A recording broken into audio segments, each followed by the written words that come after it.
So one of the tips is not to be disrespectful, but actually so rather than infer this is what people want, or this is what I think people want, actually just go out and ask them, and you'll find it may be very different.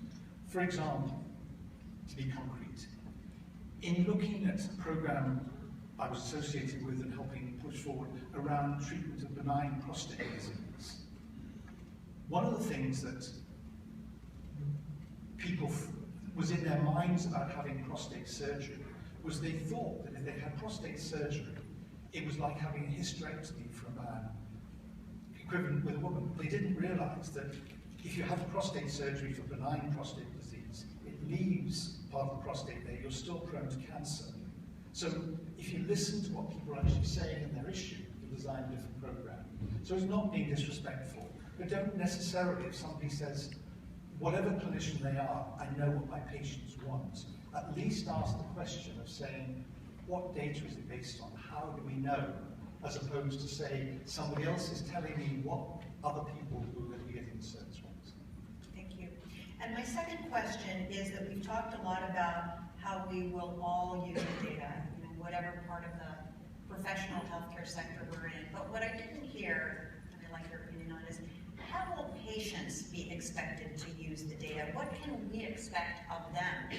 Frankly, I don't think we expect much of them, and I think that needs to change. So I'd love your point of view on that. So there are two things I think around that. If one looks, again, I'm coming to sort of clinicians versus patients. If you look about the decision support tools that are in place for clinicians, be they investigations, hematology, X-ray machines, MRIs, you name it. If you think how much is spent on the professional side for decision making and how much less is spent on the patient side, I think one of the things that's important is that imbalance is redressed. The other thing I think is in terms of doing research. Research which is done is often answering questions about the system. It doesn't necessarily answer a question which is about the patient. So I think that if you're doing research to take this forward, it's again really important to work with clinical teams and do what are clinical outcomes for the team.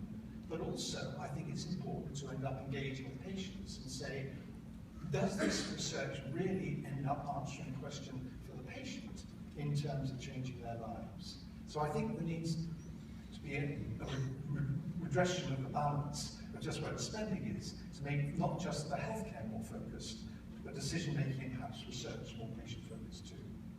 Thank you very much.